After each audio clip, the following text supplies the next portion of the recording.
Listo, Arturín. Ah, Bueno, buenos días. Yo les voy a dar alteraciones de los leucocitos no malignas en el adulto mayor. Me gustaría empezar con un caso clínico. La verdad, pues este tema puede ser muy corto o muy largo a la vez, ¿no? Dependiendo de qué tanto vayamos a abordarlo. Pero siempre un caso clínico, pues nos hace más fácil la comprensión del tema. Para que vean que no lo inventé ni lo saqué de ninguna parte. Es solo le taché un poquillo ahí el diagnóstico. Y fue publicado en el 2014 por la revista Elsevier en Traumatología Oncológica. Bueno, eh, se trata de paciente masculino, en la octava década de la vida, 72 años, de ocupación agricultor, quien ingresa al servicio de urgencias por presentar cuadro clínico de un mes de evolución. Consiste en dolor de aparición progresiva en hemitórax derecho, se exacerba durante la inspiración y se irradia a la horquilla external, asociado a disnea progresiva de pequeños a medianos esfuerzos, también acompañado de odinofagia. ¿Ya lo leyeron bien? Sí, ¿verdad? Bueno. A ver, Monas, ¿me puedes ayudar, por fin? Sí, 4 días previos al ingreso presenta exacerbación de los síntomas asociado a lesión eritematosa y descamativa en la cara y en la zona de exposición solar en tórax, además de edema periorbitario en manos y miembros inferiores. Como antecedentes de importancia refiere exposición prolongada al humo de leña. Bueno, aquí vemos las lesiones que presentaba el paciente. Es una lesión eritematosa y descamativa en cara y en la zona de exposición solar en la V del escote, en el tórax, además del edema periorbitario que podemos ver en la primera imagen. ¿Algún otro? ¿Hay otro R2? No, ¿verdad? ¿Un R1 que esté? Tampoco, ¿verdad? Yo, doctor, si quiere, Ah, sigo. Sandy. bueno, Como gracias, hallazgos no te había positivos al visto. examen físico, presentaba inyección conjuntival, edema periorbitario, mucosa oral seca con úlceras de fondo limpio, expansibilidad del tórax asimétrico con movimientos respiratorios disminuidos en hemitórax derecho, así como ruidos respiratorios velados de forma ipsilateral, ruidos cardíacos de intensidad disminuida y edema grado 2 con fobia en miembros inferiores. Ok, ¿hasta aquí tienes alguna sospecha diagnóstica o prefieres seguir leyendo el caso? Andy o Monas. Seguimos. Ok. Siguiente, mejor. Bueno, a ver, Monas, vas. En la química sanguínea se evidenció leucopenia y proteína C reactiva elevada. Posteriormente se realizó ecografía transtorácica que reportó fracción de eyección de ventrículo izquierdo conservada. Okay. Por el edema, estaban pensando en una insuficiencia cardíaca, ¿no? También tenía velados los campos pulmonares, entonces, pues bueno, era como positivo para un derrame pleural. Se le tomó esta radiografía y bueno, pues confirmaron la sospecha diagnóstica que tenían de derrame pleural. Descartaron que fuera secundaria a una insuficiencia cardíaca y las radiografías, pues se puede observar la radiopacidad completa de los 2/3 inferiores del mitórax derecho con un borramiento en el contorno diafragmático y cardíaco que de este lado y la desviación del cardiomediastino hacia la izquierda por un derrame pleural. Hay una sospecha diagnóstica hasta ahorita. Andy o Monas, ustedes que iban leyendo el caso.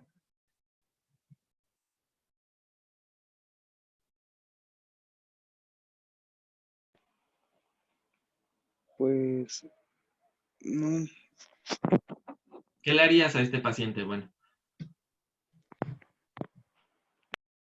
pues como es un derrame pero pleural de primera vez y en realidad pues no es bilateral ni hay datos de falla cardíaca, pues habría que hacerle la toracocentesis, al menos diagnóstica. ok. Vas. Se realizó toracocentesis diagnóstica y evacuadora que demostró exudado linfocítico. Los estudios para micobacterias fueron negativos, así reacción en cadena polimerasa y cultivo fueron negativos. Asimismo, se realizó estudio imaginológico con escanografía de tórax con el fin de descartar etiología neoplásica, además de bloque celular y estudio citológico, los cuales fueron negativos para neoplasia. En la TAC se confirmó presencia de derrame pleural derecho y derrame pericárdico sin evidencia de lesiones características tumorales. Ok, ahora, ¿alguna sospecha diagnóstica, Andy? ¿O alguien que le quiera hacer alguna pregunta o una aportación?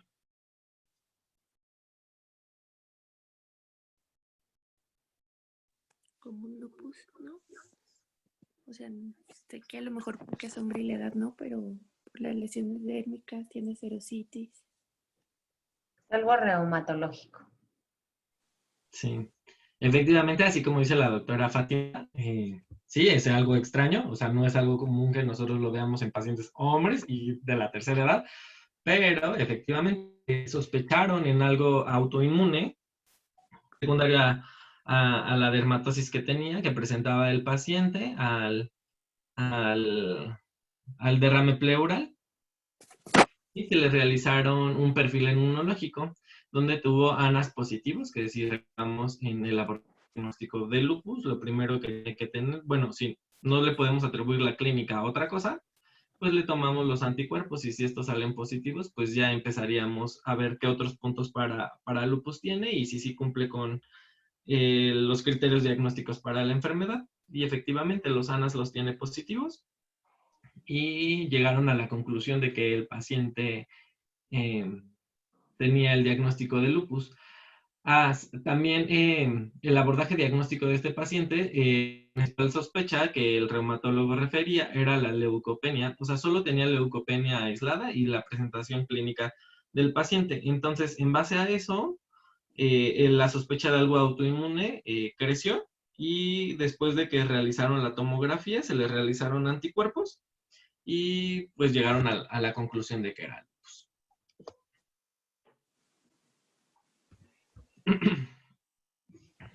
Y bueno, después de que se llegó a la conclusión de que era lupus, se hicieron estudios para detección de compromiso renal, el cual fueron negativos. Se inició manejo con inmunomodulador a base de esteroides, con el cual el paciente presentó mejoría clínica y se fue de alta a su casa.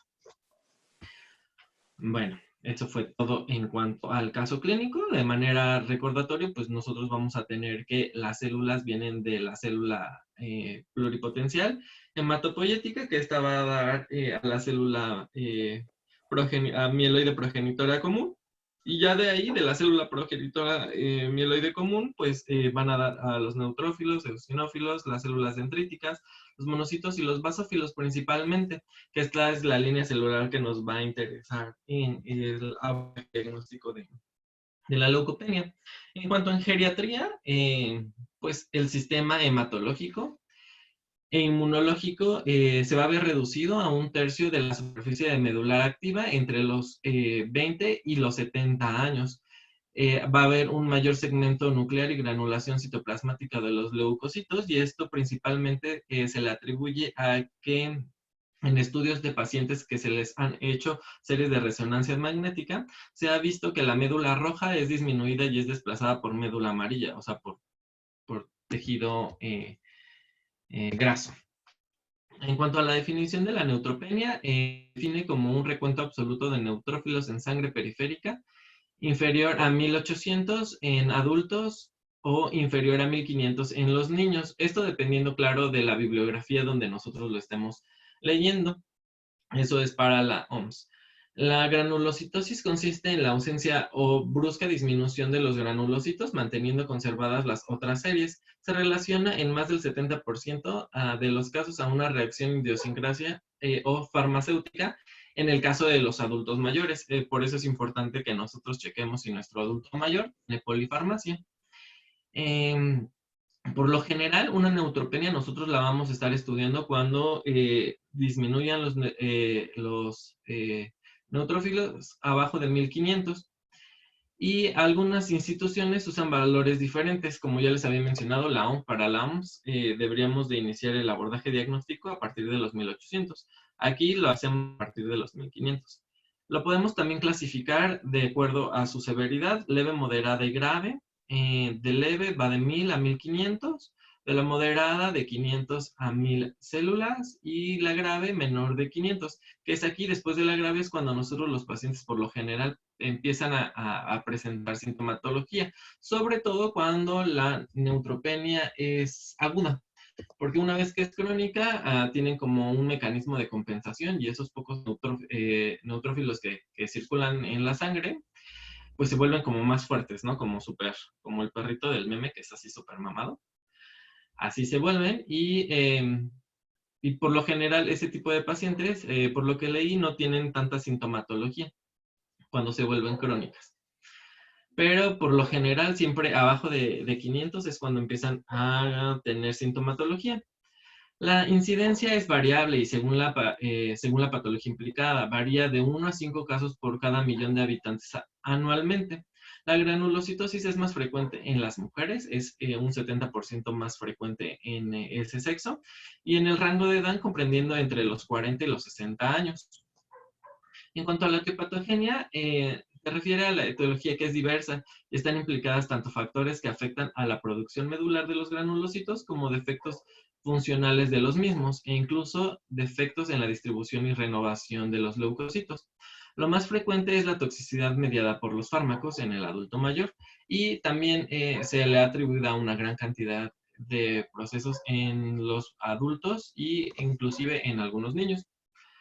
En cuanto a la clasificación, tenemos que los trastornos de la producción, como los defectos adquiridos, secundario a fármacos, principalmente se van a deber a los analgésicos, antibióticos, diuréticos, AINES, entre los principales grupos de medicamentos que no los pueden generar. En cuanto a los déficits nutricionales, pues tenemos una deficiencia de vitamina B12 y ácido fólico, que por lo general siempre van a estar acompañados inclusive de una anemia. Enfermedades de la médula ósea como aplasia medular o síndrome mielodisplásico principalmente. Y otros trastornos de la producción, pues se puede llegar a deber a un hiperesplenismo, sepsis y viriasis. En cuanto a los defectos congénitos, pues se los puse nada más a manera de recordatorio porque pues vamos a estar a la mayoría de estos síndromes. Pero está entre los principales el síndrome de Cosman, disgenesia reticular, disqueratosis congénita, neutropenia cíclica, deficiencia de la neutropenia cíclica, esa sí la vamos a ver. Tal vez va a ser un poco difícil de diagnosticar, pero sí vamos a poder llegar a ver casos, porque sí llegan adultos. Deficiencia del cromosoma P14 y otros trastornos como mielocatexis, principalmente. En cuanto a la neutropenia por hiperesplenismo, vamos a tener que es la neutropenia puede llegar a ser el único signo biológico orientado o sea, que nos puede llegar a orientar a una hepatopatía crónica en ausencia de un hiperesplenismo. Ok, si el paciente no presenta datos de un hiperesplenismo, pues probablemente, y lo estamos haciendo el abordaje diagnóstico de la neutropenia, probablemente se deba por una hepatopatía. El aumento del tamaño del vaso puede producir neutropenia y generalmente anemia y trombocitopenia. Entonces va a ser más el abordaje diagnóstico de una pancitopenia que de una leucopenia aislada. También uno de los principales casos que nosotros vamos a ver, principalmente en los pacientes hospitalizados, va a ser la neutropenia postinfecciosa, que es la causa más común de neutropenia aislada adquirida. Las infecciones que cursan con neutropenia pueden ser de origen bacteriano, viral o parasitario. Los mecanismos incluyen redistribución, secuestro, agregación y distribución de los anticuerpos circulantes. Los microorganismos más implicados principalmente van a ser las bacterias y estas se han asociado principalmente a Salmonella, a Shigella, a Brucella y tuberculosis. En cuanto a los parásitos, se ha asociado a la malaria y la rickettsias y a virus, principalmente al virus del VIH y al virus de la hepatitis B. También se ha asociado a citomegalovirus y a otros tipos de hepatitis. Lo que va a apoyar nuestro diagnóstico de que sea una neutropenia postinfecciosa, principalmente va a ser si presenta o no un síndrome febril o una febrícula. Recordemos que la fiebre en un adulto joven, por lo general se basa arriba de 38.2 en una sola toma o una persistencia por arriba de 38 por más de una hora. En el adulto mayor estas cifras cambian y de hecho bajan. Depende también como de la bibliografía donde nosotros lo leemos, pero principalmente es por arriba de 37.6 si no me equivoco, para que nosotros lo consideremos como ya un síndrome febril. En cuanto a la enfermedad granulomatosa crónica, vamos a tener que es un trastorno genético que afecta de 4 a 5 personas por cada millón de habitantes al año. Es una herencia autosómica recesiva ligada al X, caracterizada por la incapacidad de los neutrófilos para producir superóxido. Los pacientes presentan aumento de la susceptibilidad a infecciones graves y recurrentes, especialmente por bacterias catalasa positivos, como neumonitis, linfadenitis, osteomielitis y abscesos hepáticos. En cuanto a otros efectos del metabolismo oxidativo, tenemos que el déficit de glucosa 6-fosfato desogenasa y el déficit de mieloperoxidasa generan que los neutrófilos no produzcan superóxido y por lo tanto generen una leucopenia en los pacientes, que por lo general en este tipo de pacientes van a ser la leucopenia asintomáticos, igual que en el ejemplo pasado.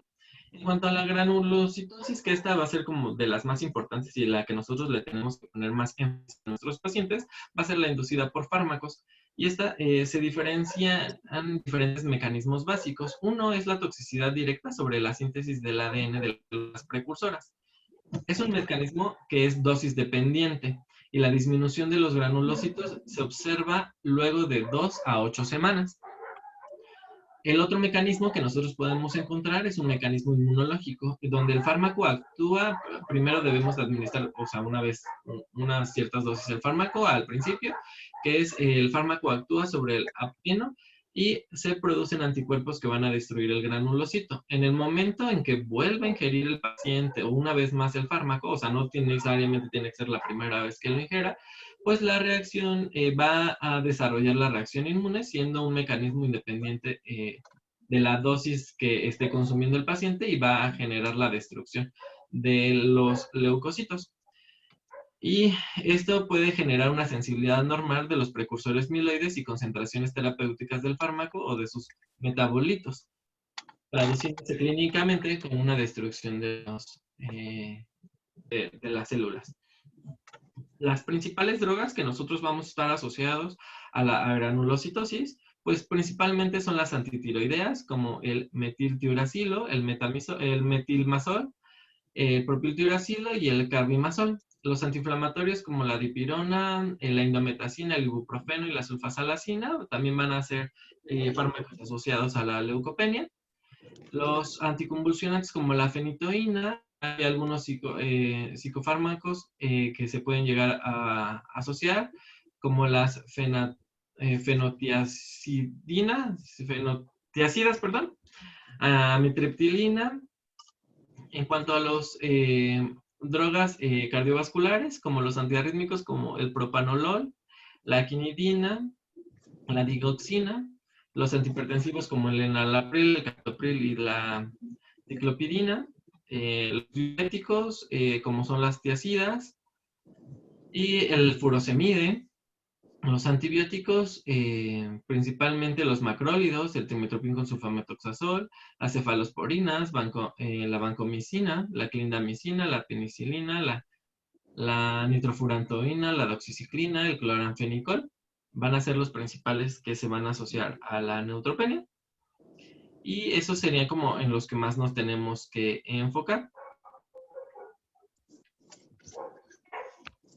En cuanto a la neutropenia idiopática crónica, se caracteriza por una neutropenia de larga duración sin una causa obvia. La presentación clínica de esta enfermedad en la edad adulta es variable, desde un hallazgo incidental asintomático hasta unas úlceras aftosas, gingivitis e infecciones frecuentes. O inclusive puede llegar a pasar como un paciente asintomático con una muestra incidental, que más adelante les voy a decir cómo se hace el manejo de este tipo de pacientes y cada cuánto se les hace un chequeo. El abordaje diagnóstico en el adulto con una neutropenia inexplicable, pues vamos a tener que los neutrófilos son glóbulos blancos más abundantes en la sangre periférica. Típicamente se encuentran dentro del 40 a un 70% del recuento celular total. El término neutrófilo se refiere a la característica de la tensión de los gránulos citoplasmáticos, y los neutrófilos maduros también se denominan células polimorfonucleares según los segmentos característicos del núcleo. Aquí tengo una pregunta. R2, ¿cuánto vive un neutrófilo en la sangre periférica?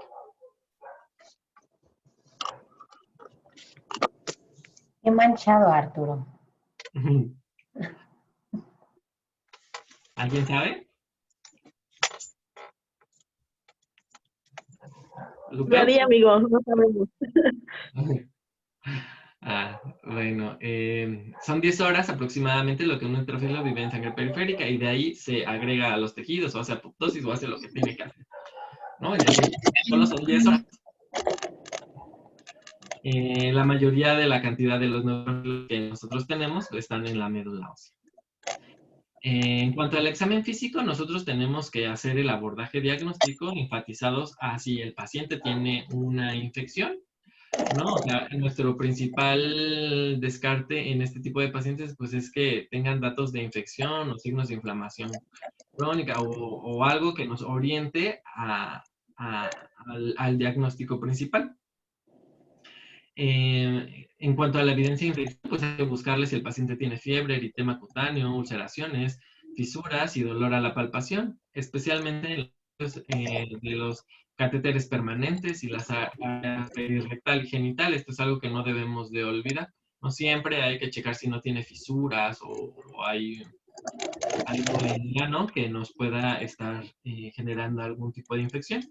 Hay que buscarle datos de gingivitis, hinchazón, ulceración oral o dolor dental, que como se los comenté antes, estas son las principales manifestaciones clínicas que los pacientes tienen cuando tienen una neutropenia crónica. Hay que checar si tiene un examen respiratorio anormal. Y algunos hallazgos nos pueden orientar a determinar la causa de la neutropenia. Por ejemplo, si el paciente tiene ictericia u otros estigmas de enfermedad hepática, si la inflamación de las articulaciones o el dolor de huesos puede sugerir trastornos reumatológicos, o una infección o una neoplasia maligna, el sarpullido puede sugerir trastornos reumatológicos o alergia a fármacos. La linfadenopatía a la esplenomegalia puede sugerir una malignidad neurológica u otro tipo de cáncer, trastornos reumatológicos o infección neuropsiquiátricas pueden sugerir una deficiencia nutricional, como por ejemplo la vitamina B12 o una deficiencia de cobre, alcoholismo o infecciones por VIH. En cuanto al prótesis de sangre periférica, va a ser de suma importancia porque esto nos va a poder permitir evaluar la morfología de los neutrófilos y detectar si hay hallazgos, otros hallazgos hematológicos. Esto principalmente nosotros vamos a estar buscando y nos va a estar orientando a si tiene blastos, no sé, por ejemplo, periféricos, inclusive puede llegar a tener, o algún otro tipo de malformaciones en los neutrófilos que nos puedan identificar principalmente a malignidad. Eso nos va a orientar principalmente a malignidad. En cuanto a las pruebas de laboratorio, nosotros lo que tenemos que pedirle siempre a los pacientes, pues son los niveles de vitamina B12, folato y cobre, pruebas de función hepática y detección de hepatitis viral, infección por VIH, siempre y cuando no tengan una reciente, ¿no? Si tiene una prueba serológica en los últimos 6 meses, ya no es necesario solicitarla. Las pruebas de coagulación, lactato, DHL y creatinina sérica deben realizarse para pacientes febriles o hemodinámicamente inestables que pueden tener un proceso séptico o una coagulopatía inclusive intravascular diseminada o glóbulos rojos fragmentados en el frotis de sangre. Ahí es cuando nosotros solicitamos este tipo de estudios. Para los pacientes con sospecha de infecciones, se sugiere no realizar exámenes serológicos de rutina para las causas infecciosas de neutropenia que no sea para VIH y para hepatitis B y C. No debemos de solicitarle a todos los pacientes, o sea, que los veamos con neutropenia, no les debemos de... Lupe, cierra tu micrófono, porfa. No debemos de solicitarles... ay, Lupe, me estás distrayendo. De solicitar de primera instancia, por ejemplo, TORCH o determinación para otro tipo de virus. Y bueno, la velocidad de sedimentación globular o la proteína C reactiva van a ser unos buenos alternativas o van a ser unas maneras útiles donde nosotros vamos a poder determinar si el paciente con neutropenia cursa con un proceso séptico, ya que los hallazgos clásicos de infección e inflamación pueden ser sutiles o no aparentes. También, inclusive, si el paciente presenta una infección pulmonar, pues también podríamos llegar a solicitarle la PROCA. Algunos expertos sugieren la tipificación sanguínea del antígeno Duffy, obviamente, pues, en un mundo ideal, ¿no? Porque, pues, nosotros dudo que lo tengamos en nuestro hospital, pero, bueno, no está de más para tenerlo. Para respaldar el diagnóstico de neutropenia étnica benigna, sugerimos no realizar estudios de detección de trastornos reumatológicos de primera instancia. O sea, no si vemos una neutropenia en estudio, nosotros le vamos a solicitar ANAS, ANCAS, o sea, no. Nos tenemos que esperar a como primero lo básico y ya de ahí irnos enfocando en cuanto a la clínica o alguna otra sintomatología que el paciente tenga. En cuanto a las consideraciones del tratamiento, pues tenemos que el manejo clínico de la neutropenia depende del grado y de la causa de la neutropenia. El aspecto más importante del tratamiento son las complicaciones principalmente infecciosas, ya que los pacientes pueden permanecer asintomáticos o desarrollar episodios de sepsis o infecciones crónicas recurrentes. En caso de la causa farmacológica, tenemos que suspender el fármaco en cuestión, ¿no? O sea, el fármaco que nosotros estemos sospechando que le está generando la neutropenia, pues lo tenemos que retirar, que como vimos, pues son bastantes y son de los principales que nuestro adulto mayor. Eso sí va a ser un reto diagnóstico y así lo mencionaba. Sí es en cuanto a fármacos, porque pues en el adulto mayor los procesos, los fármacos que ellos usan pues son demasiados, entonces y son, no sé, pueden utilizar furosemide con captopril y algún algún, no sé, y amitriptilina, no sé, por ejemplo, ¿no? Entonces, pues, ¿cuál de los tres le quitamos primero? En caso de proceso infeccioso asociado a iniciar terapia antibiótica de amplio espectro, también tenemos que utilizar un antifúngico profiláctico y un antivírico. La monitorización de la PCR y la BCG pueden ser de ayuda particularmente en pacientes con neutropenia crónica severa. Y no se recomienda el uso sistemático de profilaxis infecciosa. Si nuestro paciente no presenta sintomatología de algún tipo de proceso infeccioso, nosotros no debemos de administrar de manera profiláctica estos antibióticos. Sobre todo, por ejemplo, en este tipo de neutropenias, ¿no? Que no son asociadas a quimioterapia. Ya todo tipo de neutropenias, pues ya se verá cuando se tenga que ver.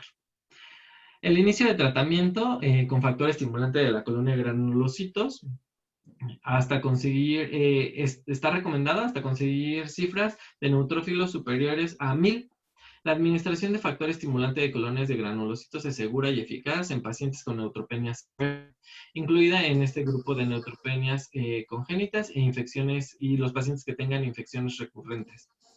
Los corticoides pueden ser beneficiosos en pacientes que presentan un trastorno autoinmune y en algunos pacientes con agranulocitosis infantil severa puede ser considerado el trasplante de células hematopoyéticas cuando no hay respuesta a factores estimulantes de colonias. Esto no solo se da a los pacientes pediátricos, sino lo podríamos llegar a considerar en los pacientes adultos, aunque ahí sí deberíamos de considerar riesgo-beneficio, ¿no? Por la alta mortalidad que tienen los pacientes. En cuanto al factor de crecimiento mieloide para reducir el riesgo de infección, pues tenemos factores de crecimiento, incluso el factor estimulante de colonias de granulocitos y el factor estimulante de colonias de granulocitos y macrófagos, que es como nosotros lo conocemos como filgastrin y palfigastrin, se han utilizado con éxito en algunos pacientes neutropénicos como medida de prevención de infecciones. No debe de administrarse el filgastrin con función de la de la neutropenia. O sea, como les había comentado, hay pacientes que tienen una neutropenia severa, pero que esos neutrófilos son como súper potentes y súper poderosos y no desarrollan infecciones recurrentes. Entonces, en este tipo de pacientes no se recomienda, o sea, no se recomienda la administración de filgrastim. Únicamente se recomienda cuando ya presenta problemas infecciosos. Y porque pues tampoco es tan inocuo, ¿no? El filgrastim nos puede llegar a dar problemas secundarios como el dolor óseo, náuseas, vómito, esplenomegalia. Aquí les puse un estudio. Este fue un estudio que se publicó en el Institute of Health en Estados Unidos en el 2014, donde es un ensayo multicéntrico en fase 3 que se asignó al azar a 123 pacientes con neutropenia crónica grave e infecciones recurrentes, con un tratamiento con un factor estimulante de colonias de granulocitosis de una dosis de 3.45 a 11.5 microgramos por kilogramo por día, o un periodo de observación de 4 meses seguidos de tratamiento con el filgrastim. Los pacientes tratados con este medicamento tenían una media de por arriba de 1.500 neutrófilos, y los aspirados de médula ósea mostraron una proporción de neutrófilos en maduración. La terapia con filgrastim se asoció a una reducción de los criterios de valoración secundarios, incluida la incidencia y la duración de los eventos relacionados a las infecciones y al uso de antibióticos. Entonces, en este estudio, pues bueno, podemos ver que es una buena opción terapéutica para los pacientes que desarrollan infecciones crónicas recurrentes o infecciones recurrentes. Esto lo podemos demostrar con una disminución, me parece que fue del 30%, se me olvidó ponerlo, fue del 30% de la incidencia de infecciones en comparación con el grupo que se le administró placebo. En cuanto al filgrastim, también esta revista para VIH empezó a ver si los pacientes con infección de VIH eran candidatos para la administración de filgrastim. Fue un ensayo multicéntrico donde se asignó al azar a 258 pacientes infectados por VIH con un recuento de células CD4 menores a 200 y un recuento de neutrófilos entre 750 y 1000 células. Contra placebo a dosis crecientes del filgrastim diarias e intermitentes para mantener valores entre 2000 y 10.000 neutrófilos. La incidencia del criterio de valoración primario compuesto, o sea, deberían de tener una neutropenia grave o muerte, fue menor en los pacientes tratados con filgrastim. Fue un 10% los que presentaron neutropenia grave o se murieron, en comparación con el 34% que se trataron con placebo. Y el riesgo de infección bacteriana grave fue menor en los pacientes en el grupo tratado con filgrastim, y tuvieron una disminución en el reporte de incidentes de infecciones bacterianas. Entonces, inclusive en pacientes con VIH, es seguro administrar el filgrastim. Sí, adelante, lo podemos administrar. Otro de los estudios que me hizo, que vi, aunque ya era un poco viejito, que me pareció interesante, hablando del filgrastim, pues es, si nosotros podíamos aplicarlo a pacientes que tenían una historia de infarto reciente, ¿no? Que tuvieran un infarto agudo al miocardio, pues siempre nos vendría la duda, ¿no? O sea, si es seguro o no es seguro.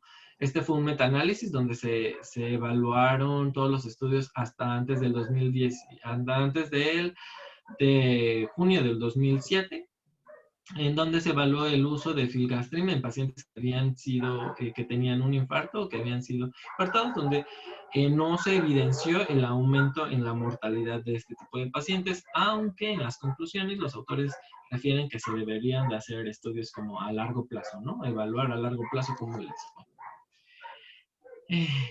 cambiando de tratamiento, pues, como ya les mencionaba, el trasplante de células hematopoyéticas puede llegar a ser una opción en este tipo de pacientes, sobre todo en los que tienen infecciones recurrentes. El trasplante alogénico de células hematopoyéticas tiene el potencial de reducir el riesgo de infecciones en la neutropenia severa con reserva de médula ósea inadecuada. Pero el aumento de la mortalidad es una gran limitante en este tipo de pacientes. Sobre todo si son adultos mayores y no sé, tienen algunas otras comorbilidades, pues por lo general no les va tan bien con un trasplante. ¿Cuándo usamos antibiótico en este tipo de pacientes? Pues tenemos que hay los pacientes con una reserva inadecuada de neutrófilos en la médula ósea pueden no presentar signos típicos de infección, sobre todo los adultos mayores, por ejemplo, presentar pus, dolor abdominal, infiltrado en la radiografía de tórax, ¿no? ¿Cuántas veces diagnosticamos a un adulto mayor en el hospital con una neumonía y la radiografía pues no presenta una consolidación como tal? Esto es debido a la falta de neutrófilos circulantes. Por lo tanto, siempre se debe suponer que la fiebre se debe a una infección independiente de la presencia de otros hallazgos asociado a una neutropenia, obviamente. En tratamiento con antibióticos empíricos de amplio espectro se debe utilizar, incluida la cobertura para microorganismos gram negativos, y se debe iniciar rápidamente.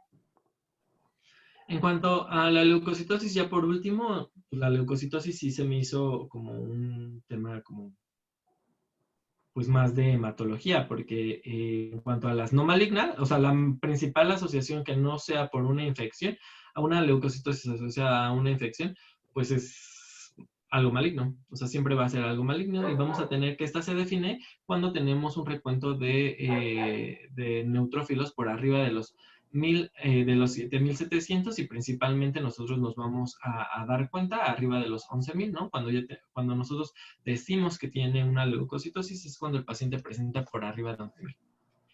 La reacción leucemoide se refiere a leucocitos por arriba de 50.000 por causas distintas a la leucemia, siendo la mayoría de los neutrófilos maduros a menudo acompañados de mayor número de bandas, metamielocitos y mielocitos, ¿no? También nos podríamos llevar un proceso séptico, sí nos podría llegar a dar un recuento mayor de leucocitos de 50.000. Y aquí le pregunto a Citlali, ¿de cuánto era tu paciente? En el R1 tuvimos un incidente. Sí, es verdad. Y pues Citlali tenía una paciente que tenía una infección de vías urinarias, amiga. Sí, tenía una IBU así X y tenía 100.000 leucocitos. ¿No? Entonces, pues nosotros éramos unos R1 inexpertos y inmaduros y decíamos, no es una reacción leucemoide, hay que interconsultar hemato, hay que hacerle el aspirado de médula ósea, ya saben, así, ¿no? Todos bien intensos. Y la internista que lo trataba en ese momento dijo, no, es por la sepsis. Y nosotros, ¿cómo va a ser por la sepsis? O tienes 100.000, ¿no? O sea, obvio no. Y después, pues mandamos la interconsulta de hemato. Y llegó la hematóloga y dijo, no, es por el proceso séptico. ¿La vio? Y el recuento, ¿a los cuántos días? ¿A los 2 días, amiga? Que estaban Sí, le cambié el antibiótico, lo puse en mi Penem y bajó así como de 100.000 al siguiente día 5, después ya 10. Fue como muy obvio que sí era la sepsis. Sí. Entonces, pues bueno, no se dejen engañar, no todo lo que brilla es oro y pues para que les quede como anécdota, por eso se lo contamos. En cuanto a los mecanismos que Y fue Franco. ¿Mandé? Y fue la doctora Franco. Sí, nos ganó. ¿Qué oso? Ajá. Bueno. La neutrofilia puede deberse al aumento de la producción de la médula ósea o a la demarginación de los neutrófilos de la sangre periférica. El recuento de glóbulos blancos periféricos es solo un reflejo burdo de la producción de neutrófilos, ya que la gran mayoría de los neutrófilos están presentes en la médula ósea, como ya les había mencionado anteriormente. Principalmente solo van a estar 10 horas, para que lo recuerden, en la sangre periférica y de ahí se van a ir hacia algún tejido o van a generar apoptosis. El aumento de la producción de neutrófilos puede ser autónomo, es decir, debido a trastornos malignos como neoplasias mieloproliferativas principalmente, o reactivo, es decir, a respuestas de procesos infecciosos o inflamatorios. Cuando a las primarias, nosotros tenemos que puede llegar a tener trastornos mieloproliferativos, que va a ser la más común, neutrofilia hereditaria, neutrofilia idiopática crónica, enfermedad mieloproliferativa familiar, anormalidades congénitas y reacción leucemoide, síndrome de Down, deficiencia de factor de adhesión leucocitaria y urticaria familiar por frío o leucocitosis.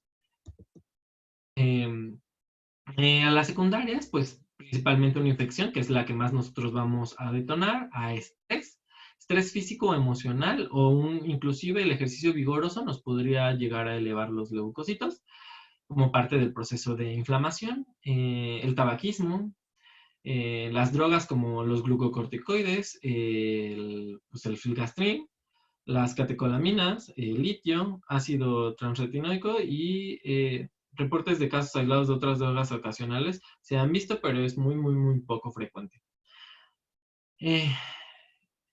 Y también se puede llegar a una malignidad que no sea de origen hematológico, inclusive un golpe de calor, una estimulación generalizada de la médula ósea como la hemólisis y la asplenia o el hipoesplenismo.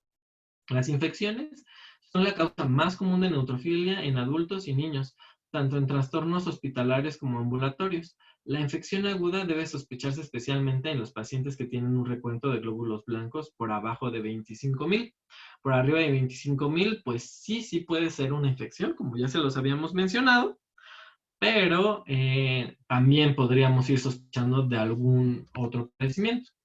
Las inflamaciones, pues en cuanto a la inflamación, pues tenemos que los procesos inflamatorios agudos como crónicos pueden causar neutrofilia. Los ejemplos aquí son varios, ¿no? Principalmente artritis reumatoide de inicio juvenil, enfermedad de Kawasaki, artritis reumatoide en adultos, enfermedad de Still. Los pacientes incluso con enfermedad de Crohn o colitis ulcerativa también pueden llegar a presentar neutrofilia.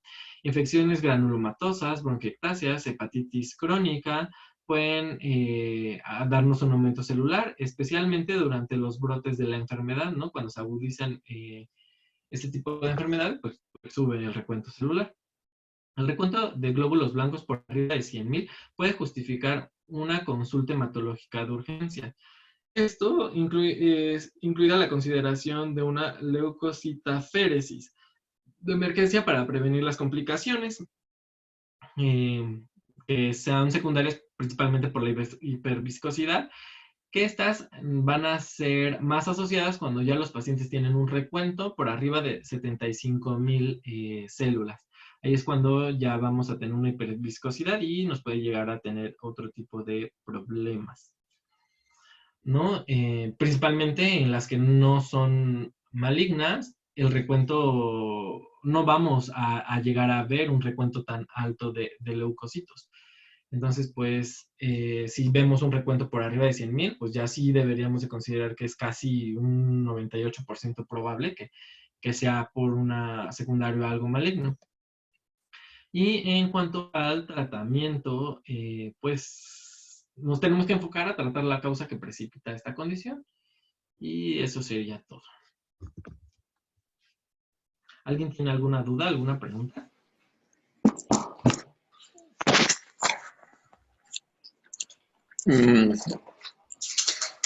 A ver, no sé si mi doc tiene algún comentario.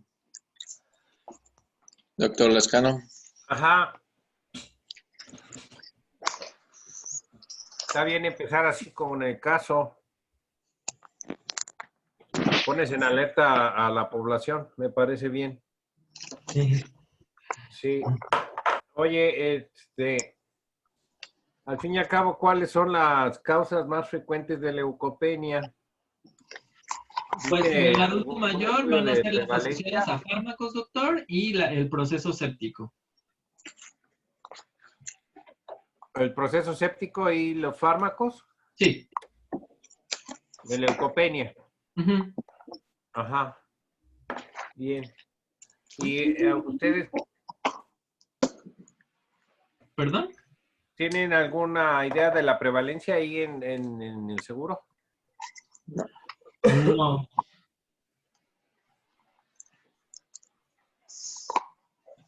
¿Y de la leucocitosis?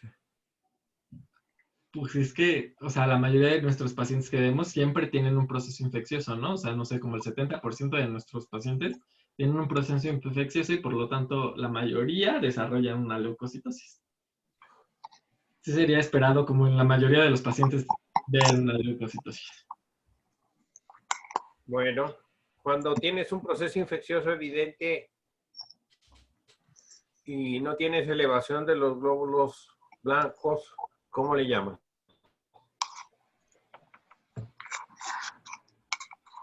Sin que sea menor de 1500.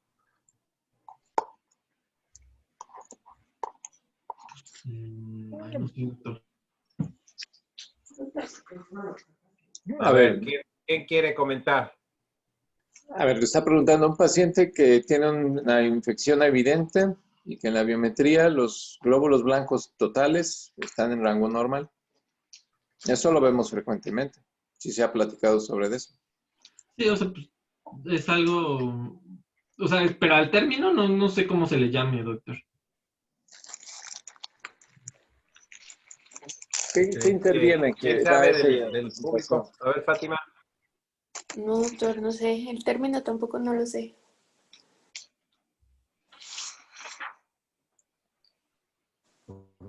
Me doy. ¿Le podríamos llamar leucopenia relativa? Tres Ajá. objetos de color café y blanco. 3 blancos y 3 cafés. Un juguete, las tarjetas de números y el libro de Oxford. Mejor, bueno, no sé. 3 objetos de Mejor ya color. tenía leucopenia y como que hizo una elevación reactiva, pero sigue estando en rangos normales, ¿no? Que por eso nos... Ajá. No sé si algo... Bien. Las tarjetas de números se quedaron aquí, ¿no? ¿No? Ah, ok. Sí, porque aquí no las han puesto. Bien, la otra... ¿Sí estamos todos? Sí. Ajá. Sí. La otra cosa, cuando tienes un paciente con leucopenia y también con trombocitopenia, ¿cuál es la causa más frecuente? Y la otra, ¿hacia dónde te diriges? ¿Qué estudios le vas a hacer directamente? Tú no contestes, Arturo. Deja que conteste el público. Ok.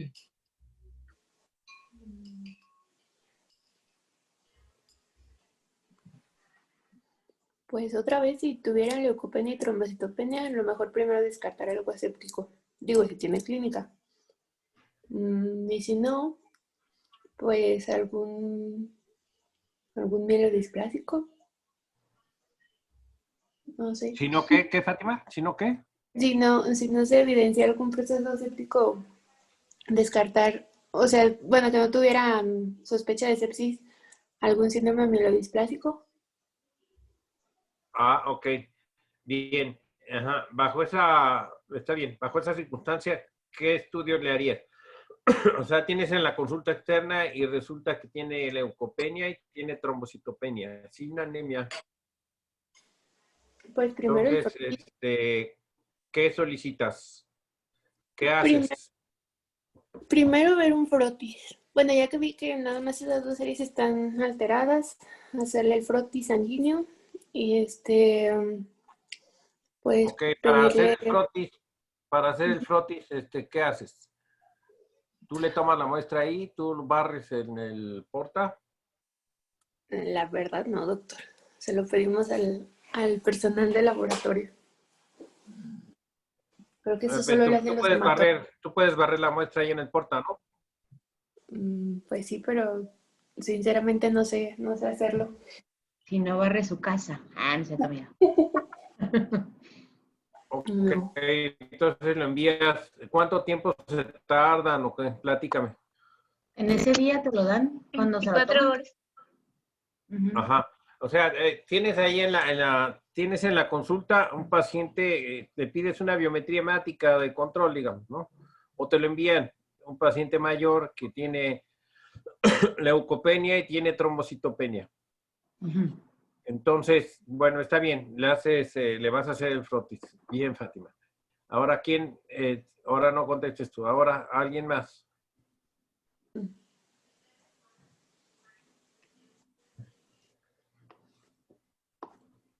¿Qué le contestamos? ¿Alguien más? A ver, déjame ver.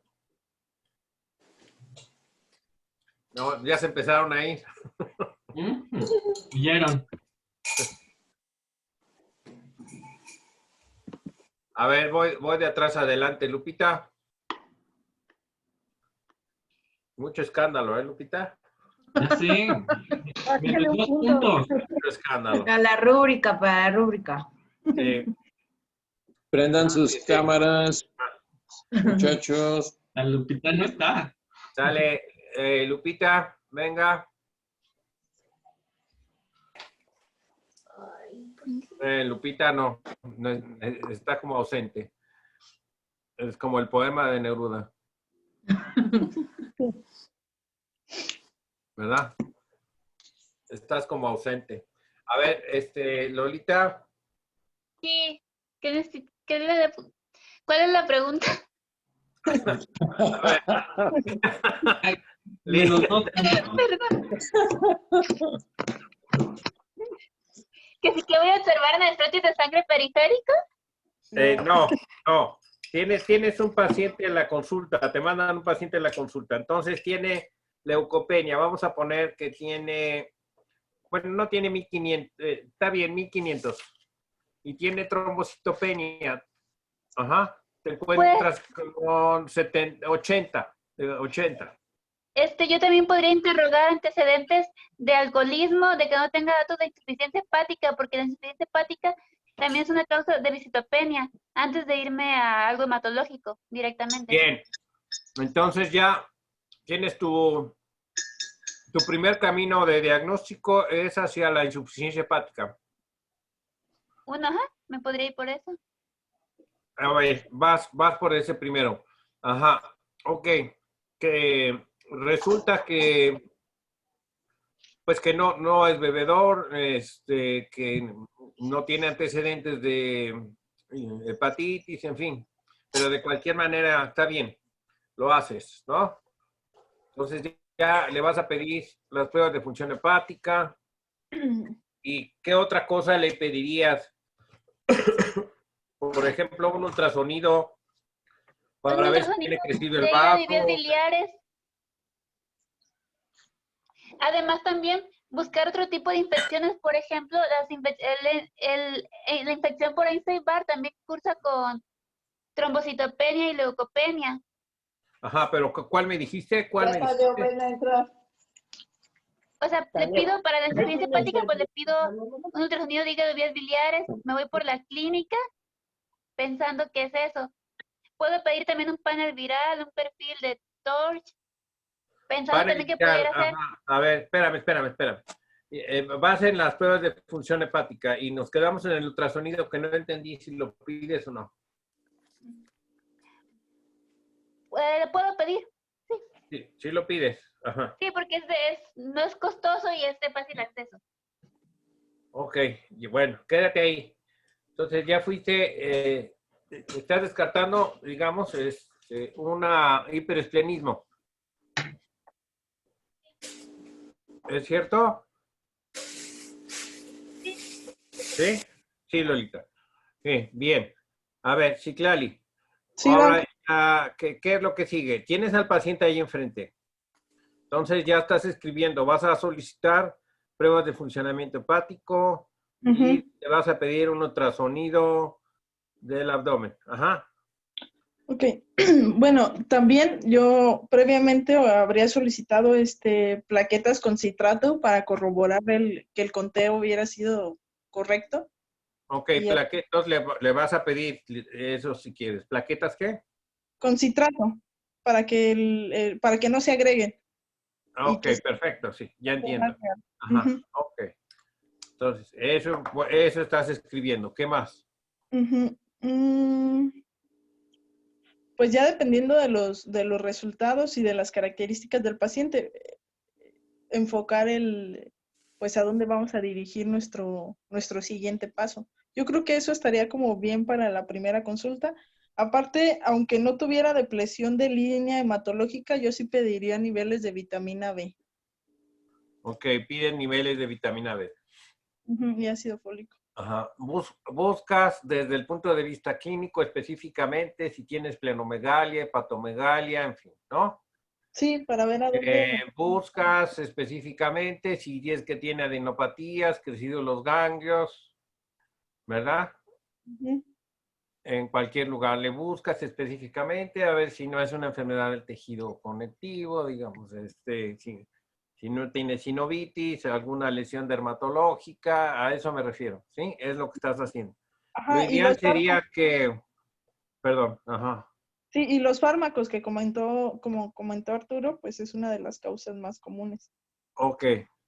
Y ves todos los fármacos. Lo ideal sería que ustedes corrieran el porta y fueran corriendo a ver el microscopio, pero pues no lo pueden hacer. Pues nunca lo he intentado, sería como cuestión de hacer ¿Y por qué no lo inauguran?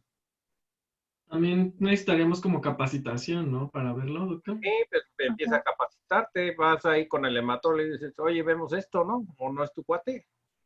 Sí, de hecho, la doctora Herrera fue la que me mandó artículos para el expo.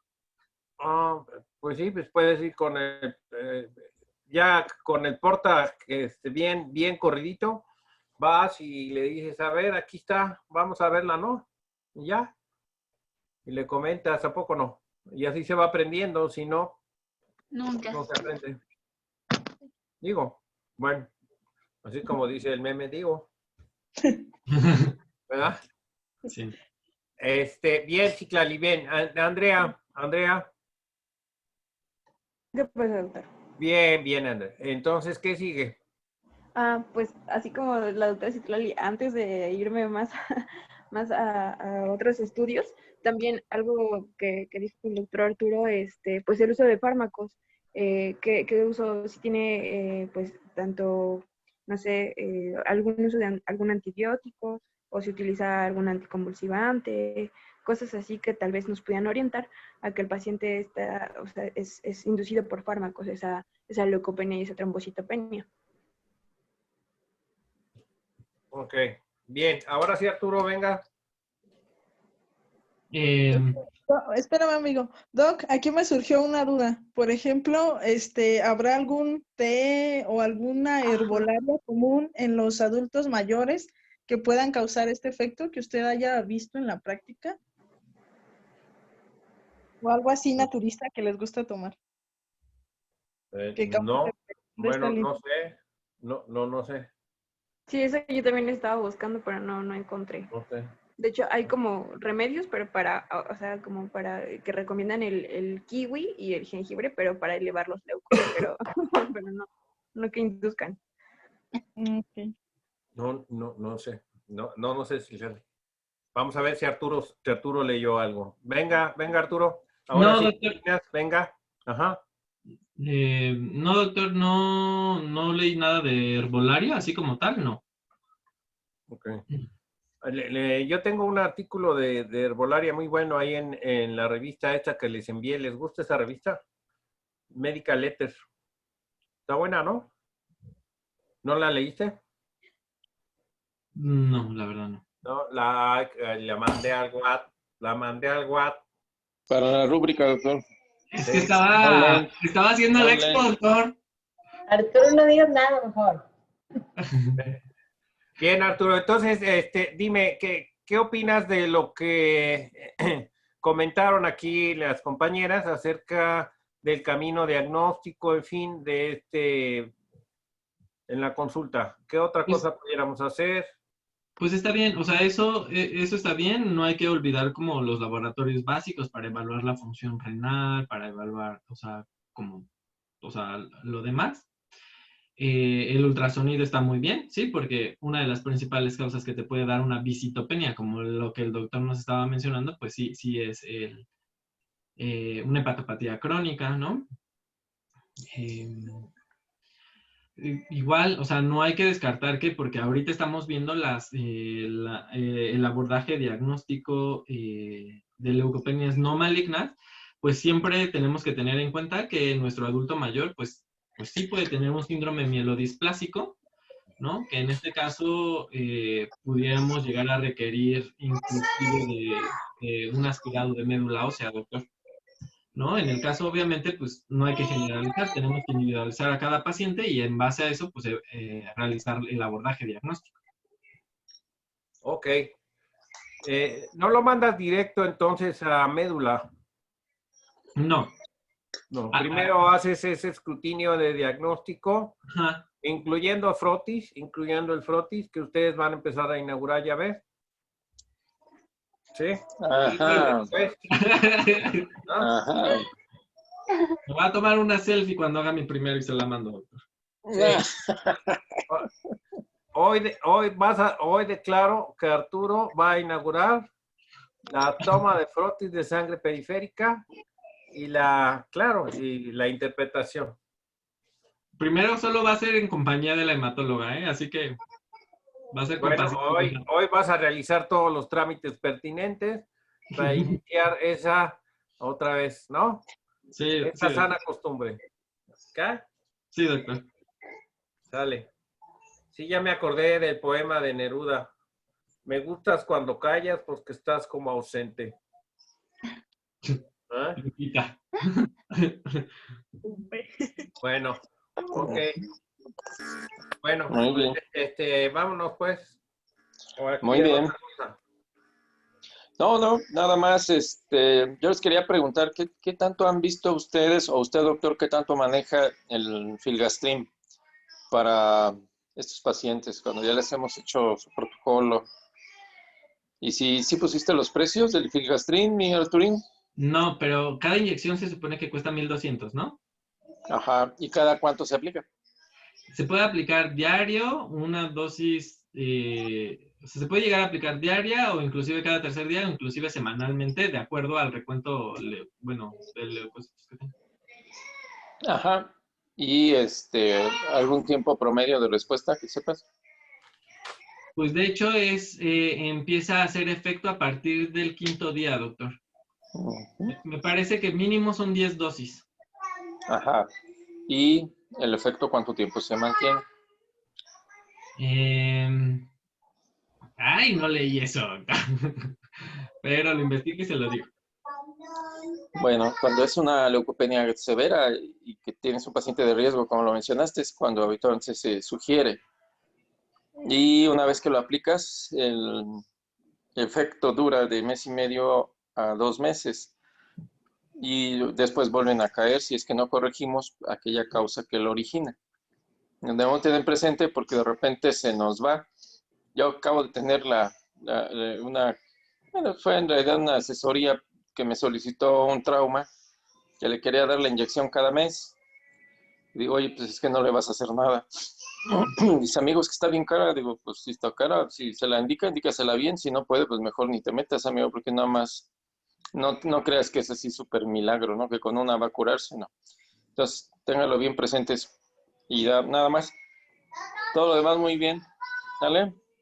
Muchas gracias. Muchas gracias. Gracias. Gracias. Bye, bye. Adiós. Hasta luego.